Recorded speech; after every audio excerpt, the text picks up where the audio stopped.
Hey guys, Porygon Sears here, going over a small CGC Standard Order I just got back. I was talking a little smack about them the other day with my bulk return, and I'm going to be honest, I'm not too pleased with the grades that I got back on this return either. We'll go over that as we see the cards that come up. And as a quick aside, if you're curious ever what I'm paying for this stuff, this is my bill right here. It came out to $484 for 12 cards, so like right around $40 a card. And these do have subgrades, I should mention. I'm even, at this point too, I'm even considering cutting subgrades out from my standard orders just because, I don't know, there was a rumor for a period of time where people were like, oh, there cards with subgrades they're grading a little bit stricter on because they have to justify the subgrades. I don't know, but it's also like the cost for subgrades just hurts the pockets. New Japanese new back. Oh, this is a good one. Let me see if I can adjust the lights here. Yeah, I think this should be better.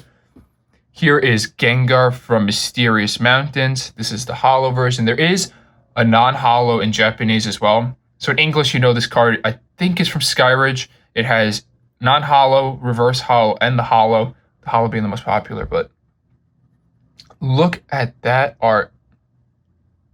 It's so good. This is... I don't really collect a lot of Pokemon on their own for a myriad of reasons. But like one of the Pokemon that I do think I would actually want to collect the cards for is Gengar. Just throughout the years, the most consistent, high quality artwork. I think that's not even debatable.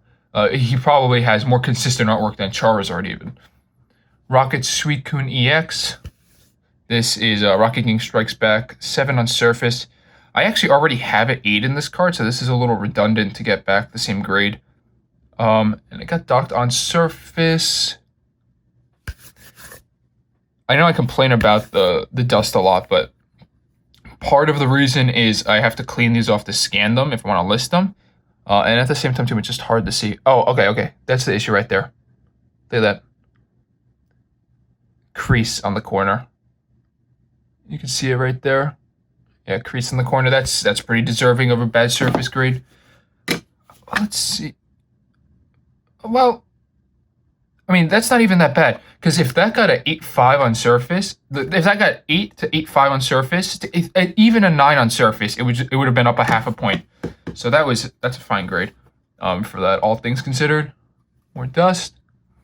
Okay, this is kind of a big card. Rocket's Entei EX. This is Rocket King Strikes Back. Both of these were also unlimited versions. They don't have a first edition stamp. I'm not sure if this set, the Japanese stuff is weird. A lot of the time, it's almost like the flip of English. English first edition is the actual rare version of the cards. But in Japanese, typically it was actually the unlimited print that came out much later and much lower print run than the first edition. At the same time, though, that stigma around first edition has carried over. So people still just prefer first edition cards, even in non-English languages. So yeah, Rockets Entei, that's a solid grade for that card. I'm typically happy with 8s on these types of cards, but 9 that's a standout. This one's pretty beat up. Rough corner there. Like all these corners are rough. What could this have been? Oh, I know, this is Jolteon. Yeah. Jolteon World Champions Pack. This is the rarer unlimited version, as I was just saying. Japanese first edition for this set was a small print run. The unlimited was even smaller. It's a quick history. It has to do with the way it was distributed. The set wasn't very popular, so many people didn't reorder the unlimited. Some of the venues that they were going to sell the unlimited at ended up getting shut down. For reference, if you're ever curious, I know I've posted about it on Instagram, at Isle Collectibles, if you're curious. But yeah, just for reference, I believe there's been less than 5 copies for each of the Gold Stars graded in Unlimited by PSA and BGS. Like, my BGS copies were the first ones they ever graded. And I am very confident the PSA ones are less than 5 pop. Zapdos, this is base set first edition. This is a 5.5 docked on surface and corners. Yeah, I thought this would get higher, honestly. I thought this was maybe closer to a 7. I think this is a PSA 7 pretty consistently. It's also docked super heavy on surface. The issues I see on surface right there You can see it, like there's a scratch that's color breaking. There might just be a bunch of dent. There might be dents too that I didn't pick up on. That would have killed surface grade, but yeah. This stuff is also in a weird spot, like first edition base. Any WotC really is almost in the gutter. Speaking of WotC, look at this. Look at that Pokeball. I'm pretty sure I bought this with a coffee stain on the back. Just Charizard base set, unlimited holo, just a 3.5. Damn, they killed the surface for that stain on the back. 2.5 surface. Same exact thing. I really didn't think it would grade this low. Obviously, I thought it was beat up. I knew about the edge wear and corner wear. But to my knowledge, the real issue was just that staining, and I really didn't think that that type of staining would give you a 2.5. Now, the issue on the front, you can kind of see. Trying to like move it in the light. I don't think you're gonna be able to see it, but there are like some like a couple of like pinhole scratches on the front that break through and reveal the holo foil. But yeah, that's another card that's just a little bit lower than I had really hoped for. Japanese new back. I'm gonna clean this off. And that might be even a card that I end up losing money on selling. I picked it up $50 raw, spent $40 to grade it in a standard order because I really, as I said, I thought it was a little bit higher. I think I'd be hard pressed to get $100 for it. Who knows? Oh, Indigo Plateau. This is the Clash at the Summit winner prize card. Really nice artwork though. Celebi with Indigo Plateau in the background. There is a holo version that's a set card, but it's obviously missing the legend stamp and also the winner stamp. It's a really nice LP promo. You just can't go wrong with the LP stuff. There's some really collectible cards from this era. And this got docked on surface. And I checked the scans before we got this back. And I noticed the issue was, I believe it's down here. You can kind of see. There's a dent on the card. That corner area right there. There's a couple actually. There's a dent right there as well at the top. Pretty much the same exact placement. Overall, it's pretty clean. But I think those dents pretty deservedly dock it on surface. But even with those surface issues, it still ends up as an 8. Some more Japanese new back. Well, this is the Intense Flight Destroyed Sky. Oh, what is this set's name in English? Oh, Stormfront. I believe this is Stormfront Charizard in English. But it's obviously, it's done by Arita as well, the artwork. But it's an obvious homage to the base set Charizard artwork. It's an obvious homage to this. You can definitely just see where the inspiration is from. But this is a beautiful card with the full body holo. Really stunning. With that dark, deep red border. And this is a classic card. And I'm really happy with an 8.5. Well, I'm happy with an 8.5 per se. This is another one, I know that much. This one got an 8. This one's first edition as well.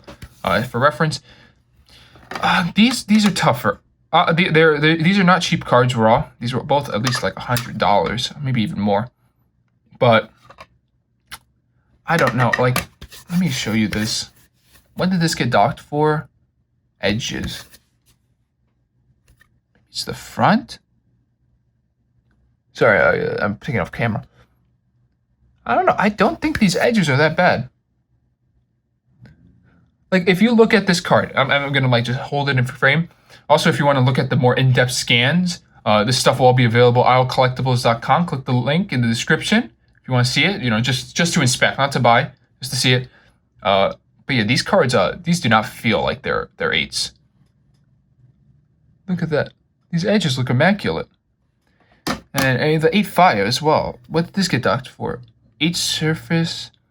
So the thing is, the surface does get killed on a lot of these because it's this like full body holo. So it gets scratched up.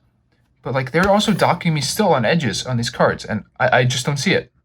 I genuinely do not see what the big issue with the edges is. And even if, I don't know, like I think these cards had a chance at PSA 10. I sent them to CGC to save money on grading, so I don't have to gamble it, but I really thought both of these would come back 9s. And obviously neither one did, and one of them even got an 8. It just, that kind of sucks. Whatever. All we can do is move on. Dark Charizard, CGC 8. This is from Rocket Gang. This one got killed on surface, it seems. It's probably scratched.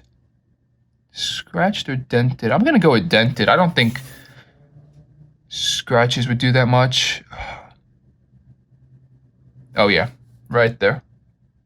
This is like, this stuff I'm fine with the grading on this stuff because there are significant issues that I'm not noticing. I mean, it's not crazy, but right where this, like, I don't know what it's called, this plastic portion ends, right? There is a little dent right there. It's right next to it. That there might be more dents than throughout the card, but yeah, I'm just not noticing them, and it's killing the grade. That really sucks. And like these two right here, the base set Charizard, the Dark Charizard, the prices have just kind of steadily been on the decline for the past couple months.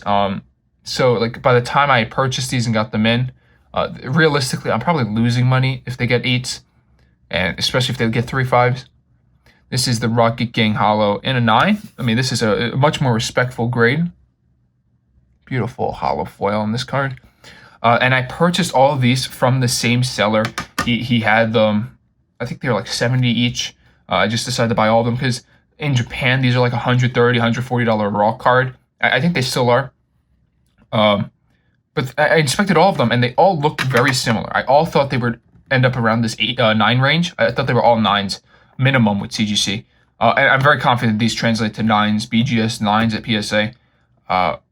Maybe not this. This Dark Charizard is a little bad with that dent, but to be fair, it wouldn't be the first time I've seen a PSA card get a high grade with a dent. So like these two, I'm pretty sure I lose money on for what I paid to grade them and the fact that I paid so much for them raw.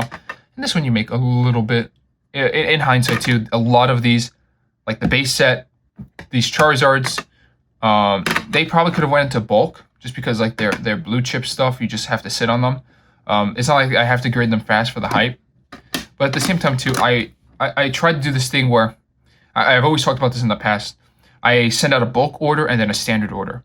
So then the idea is every month I get a bulk order back, and then every month I also get a standard order, and the standard order will typically be for more high value, high ticket items, just to have that like that constant flow of new inventory to keep the eBay and the website stocked up, and just have stuff to refresh like customers on. And I think that's an important part. If you want to grow a brand, if you want to grow a store, it's just to have a growing inventory so people know to check back and want to check back. But yeah, those are my thoughts. Those are the grades I got. Mixed feelings. Some of these I feel were a little tough. At the same time too, I think I have to do better and notice the surface issues with a lot of these cards, especially those dents. I have to catch dents. Thanks for watching, and have a nice one, guys.